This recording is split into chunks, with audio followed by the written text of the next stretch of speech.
Obviously disappointed in how we started the game against Texas State. You know, we came out and really we weren't able to play complementary football.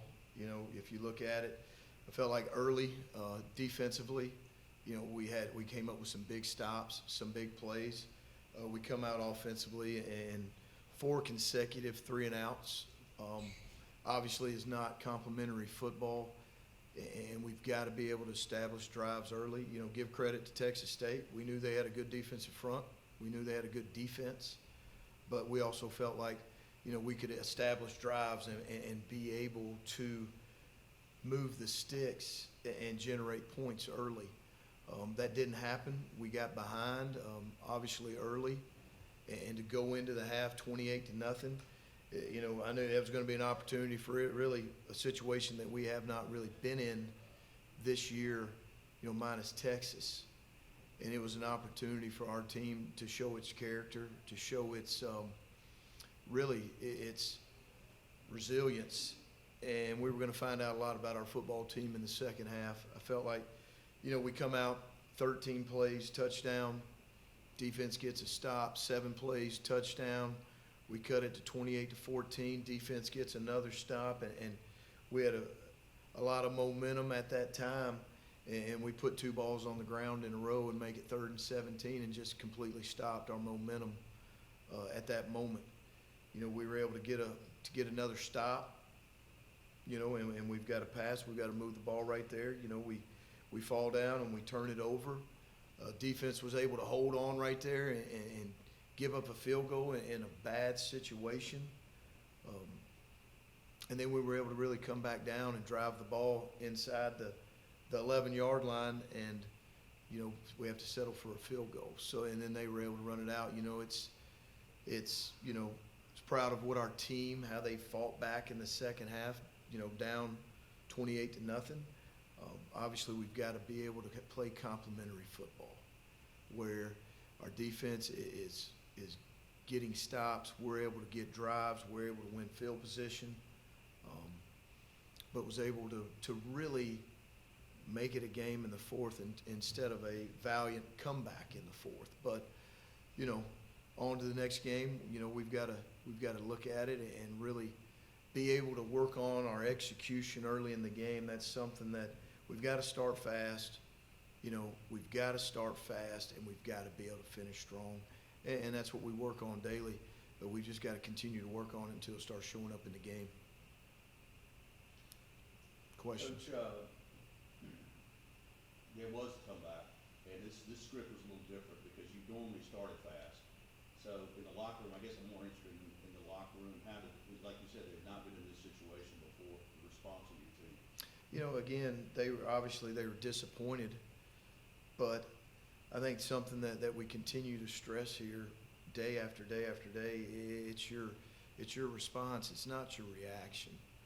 And football is an emotional game. Football is a passionate game. You know, we train hard. We prepare hard. Our kids practice hard. It means something to them, you know. And when you go out there and you have failure and you look up and you're at halftime, you got to make a decision. And I think our guys have continued to respond instead of react. You know, a reaction is usually an emotional reaction, and sometimes those aren't positive. Our kids stuck together. You know, they were resilient at halftime. They were focused, and we wanted to come out and make it a game, and we did. We had some opportunities, but then again, you know, when you cut it to 2 touchdowns and we've got the ball back again with 40 seconds, that's your opportunity. And we put 2 balls on the ground and made it 3rd and 17, and we, you know, self-inflicted and ended that drive.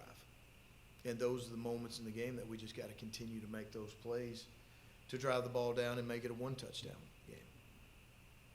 One of these so-called money games this week, kind of the mindset of this team going in against the Auburn team. It's had some time to prepare for that. Well, you know, it's the 4th opponent in a row that has had an open week before us. So I think you know, at the end of the day, that's just what it is. Now we've got to go on the road to an SEC team, Auburn. You know, that's probably not having the season that they want, but if you look at their body of work, there's a lot of one possession losses. And defensively, I think they've played an outstanding, defense, all year. DJ Durkin has done a tremendous job. They're very well coached. They're fast. They're what you would expect to see when you look at an SEC team. Our kids, we're excited. It's the next game. It's the next opportunity. We had the team meeting yesterday. Our kids are the same as they've been all year. We're focused on continuing this mission. We're focused on continuing this journey because we still have 3 opportunities left. And I told the guys yesterday, I said, you know what? We came into this season with something to prove, and we still do. We came in at 134, and our goal was to make the second bowl game in school history, to earn that invitation with 6 wins. We have high goals. We wanted to win the West and play for a conference championship. And we're still sitting here at 5-4, and we're still sitting here in position to do things that haven't been done. And we've got to keep our eyes on the overall mission and the overall journey, and we're still here. And we've just got to keep going. We've got to keep fighting. We've got to stay together. We've got to continue to improve because, again, all of our goals are sitting right here in front of us, and we've got to continue this journey. And, this is year 1. This is phase 1, and we still have an opportunity to reach those goals and then build upon it for the future. So we still got everything in front of us. We got a lot, of guys on this team that want to get that 6th win, that want to do things that haven't been done here, and we're going to continue this journey.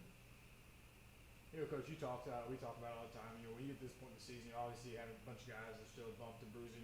Health-wise, how you guys doing health-wise heading into this week? Right now, we're a physical football team. Our kids play hard. When you're a physical football team and you play, every snap with a certain kind of physicality, and we're going into week 10. So there's no doubt, we've got our bumps and we've got our bruises, and we've got a lot of guys on this team that are playing through it.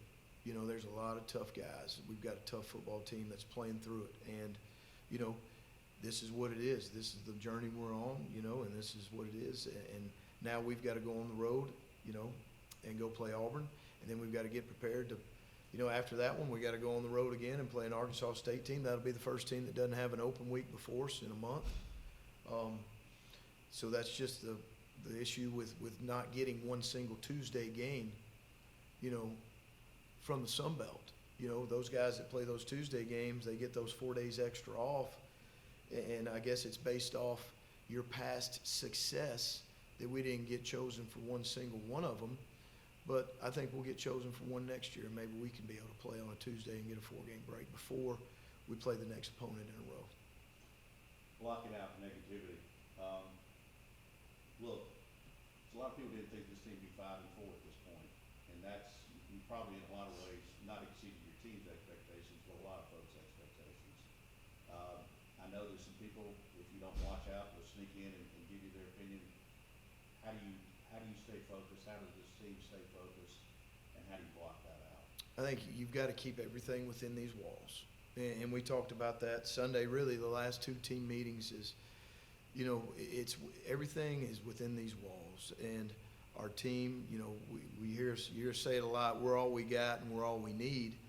And you're always going to have distractions, whether you've started off 5-1 or you're on a 3-game losing streak. You're going to have distractions. You're going to have negativity in today's society with social media. And, at the end of the day, it's how we stick together as a team. It's how we stick together as a university. And it's how we stick together as a town. I mean, tough times are what make you. Tough times, are what shape us as men and shape us as teams. You're never going to have, just a season or a life or even a day that doesn't have adversity, that doesn't have, problems that you have to find solutions to work through.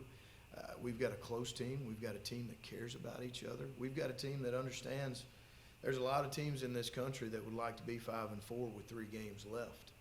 And we still have, 3 opportunities sitting right in front of them. So let's take it one day at a time. We continue our same approach, one day at a time, one snap at a time, one drive at a time, one game at a time. And when this journey's over, we'll be able to see our complete body of work and where we finished up in this journey. So, it's easy to be negative. It's easy to give in. It's easy to have bad body language. The thing that's tough is to remain the same. The thing that's tough is to let tough times harden you and propel you instead of weaken you. And, we understand what the mission we're on, and we're ahead of schedule. We're doing things that nobody thought we could do. We're not done. We've had some tough times. Next, and that's what, as the teams and the Marines say, good, good. Tough times make tough people, and we're not scared of tough times. We're not scared of adversity. If you are, then we should have never got in this game. So our kids are tough. They're resilient. We're together. We care about each other. We're on the mission, and, there's no blink in this team. Coach Ahmad with another 100-plus yard rushing game, and obviously Saturday's conditions were ideal for your guys' offense. Just Ahmad and what he's been able to do and the catalyst he brings, continues to bring to this offense. And I had a talk with Ahmad, and Ahmad is extremely hard on himself. He's one of the hardest practice players I've ever seen in my career, and he's a football junkie. He's focused. He's a great teammate, and he had some adversity, in that first half. He had some adversity, and that's normal, and he is a true freshman, and he had some adversity, and what an opportunity for him, again, that tough times are going to happen. Adversity is going to show. He's done a tremendous job. We've got all the confidence in the world in him. But I think he also showed a lot about what he's about in the second half. I think we had, around 15 yards rushing in the first half, and that was the first time this year that over 100 carries that he's put a ball on the ground. And there's nobody, harder on Ahmad than he is himself. But again, through trials and tribulations, provides opportunity to persevere through those and grow. And that's fully what we saw Saturday on how he came out in the second half. So, we're still growing, we're still developing, and we're still continuing to work through and understand that there are going to be trials and tribulations. There's going to be tough times. And tough times don't last, man. Tough times don't last, but tough people do, and tough teams do. So we'll fight through them. Keys to victory Saturday. You played Texas. You played Auburn's not a bad football team by any stretch of the imagination. It's SEC. How do you kids approach this week? We just got to go out there and we got to be us. It's the same formula. We've got to execute critical downs, situational football. Third downs is something that we haven't been good at. I think we're right around 30%. You've got to be 40 or higher to play winning football. So defensively, we've got to get off the field. This is an SEC team that's, I think, really talented, and they've just missed their strides by, a couple possessions here and there. They've had opportunities to win a lot of those games. So we've got to go out and we've got to execute. We've got to play complementary football. We have the opportunity to get off the field on defense, and third down, we got to get off. Same thing on offense. We've got to stay on. We've got to be able to establish some drives early and start fast and be able to get some momentum early. I think the confidence and momentum in any football game is critical, to be able to get off to a good start.